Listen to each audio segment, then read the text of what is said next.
wish you a Merry Christmas. We wish you a Merry Christmas.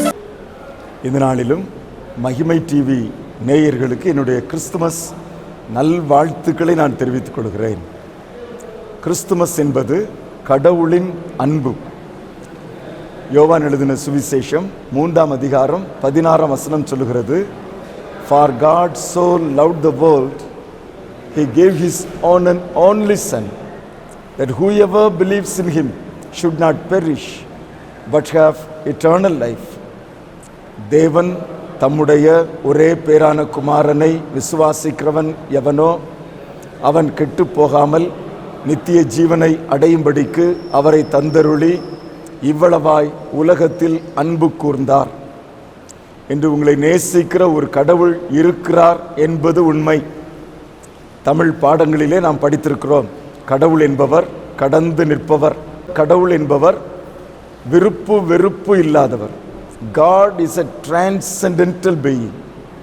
God is a நிர்குண பிரம்மா என்று படித்திருக்கிறோம். ஆனால் வேதம் சொல்லுகிறது, கடவுள் என்பவர் கடந்து நிற்பவர் மாத்திரமல்ல, நம் உள் உறைந்தவர். அவர் இம்மானுவேல். உலகிலே அவர் இம்மானுவேலாக வந்தார். நம்மோடு கூட நம்ம மத்தியிலே அவர் வாசம் பண்ணுகிறார். அது மாத்திரமல்ல, அவர் நிர்குண பிரம்மன் அல்ல, அவர் சர்க்குண பிரம்மன் என்று வேதம் சொல்லுகிறது. இவ்வளவாய் உலகத்தில் அன்பு கூர்ந்தார்.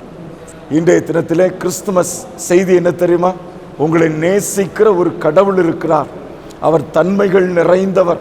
A God with full of attributes. அவர் அன்பு நிறைந்தவர், அவர் இரக்கம் நிறைந்தவர். எனவே இந்த கிறிஸ்துமஸின் செய்தி, உங்களை நேசிக்கிற ஒரு கடவுள் இருக்கிறார். நீங்க கேட்கலாம், கடவுள் எங்களை நேசிக்கிறார் என்பதற்கு என்ன அடையாளம், என்ன நிரூபணம்? இந்த வசனம் சொல்லுகிறது, தேவன் தம்முடைய ஒரே பேரான குமாரனை விசுவாசிக்கிறவன் எவனோ அவன் கெட்டு போகாமல் நித்திய ஜீவனை அடையும்படிக்கு அவரை தந்தருளி என்று சொல்லி இருக்கிறது. அவரை என்றால் தம்முடைய ஒரே பேரான குமாரனை தந்தருளி, தம்முடைய ஒரே பேரான குமாரனை நமக்காக தந்திருக்கிறார். இதைத்தான் நாம் இன்று கிறிஸ்துமஸ் பண்டிகையாக கொண்டாடுகிறோம். பொதுவாக குழந்தைகள் வாழ்வதற்கென்று பிறக்கும். ஆனால் இயேசு கிறிஸ்து என்னும் குழந்தை சாவதற்கென்று பிறந்தது. நம்முடைய பாவங்களிலிருந்து, ரோகங்களிலிருந்து விடுவிக்க, நம்முடைய சாபகங்களிலிருந்து நம்மை விடுவிக்க இந்த இயேசு கிறிஸ்து மானிடனாய் வந்தார். யார் செஞ்ச கர்மமோ நாங்கள் இப்படி இருக்கிறோம் என்று சொல்லுகிறோம். இன்று கர்மங்கள் தொலைய இயேசு கிறிஸ்து அவதரித்தார். நமக்காக ஜீவனை கொடுக்கும்படி அவர் பிறந்தார். இதுதான் கடவுள் மனிதனை நேசிக்கிறார் என்பதின் நிரூபணம்.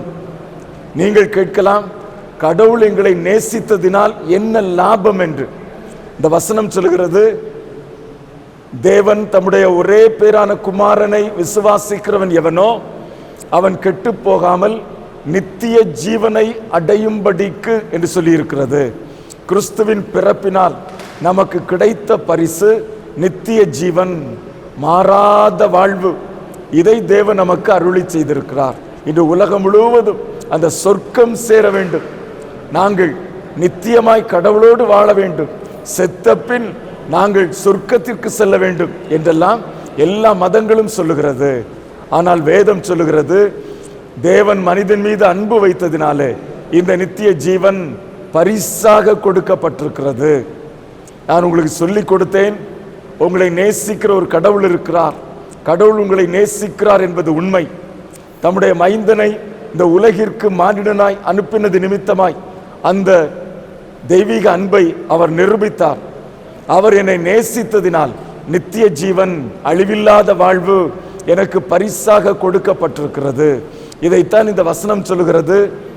தேவன் தம்முடைய ஒரே பேரான குமாரனை விசுவாசிக்கிறவன் எவனோ அவன் கெட்டு போகாமல் நித்திய ஜீவனை அடையும்படிக்கு அவரை தந்தருளி இவ்வளவாய் உலகத்தில் அன்பு கூர்ந்தார். இந்த தெய்வீக அன்பு இந்த கிறிஸ்துமஸ் பண்டிகை தினத்திலே உங்களது வாழ்விலே செயல்படட்டும். இந்த தேவன் உங்கள் ஒவ்வொருவருக்கும் அந்த அழிவில்லாத வாழ்வை பரிசாக கொடுத்து தம்முடைய பிள்ளைகளாக வழிநடத்தி ஆசீர்வதிப்பாராக. ஆமென். உங்கள் அனைவருக்கும் என்னுடைய கிறிஸ்துமஸ் நல்வாழ்த்துக்கள். பெத்லகேமில் பாலகனாய் அவதரித்த இயேசு உங்களது உள்ளங்களிலும் உங்களது இல்லங்களிலும் அவதரித்து உங்களை ஆசீர்வதிப்பாராக. ஆமென். Thank you very much. God bless you. We wish you a Merry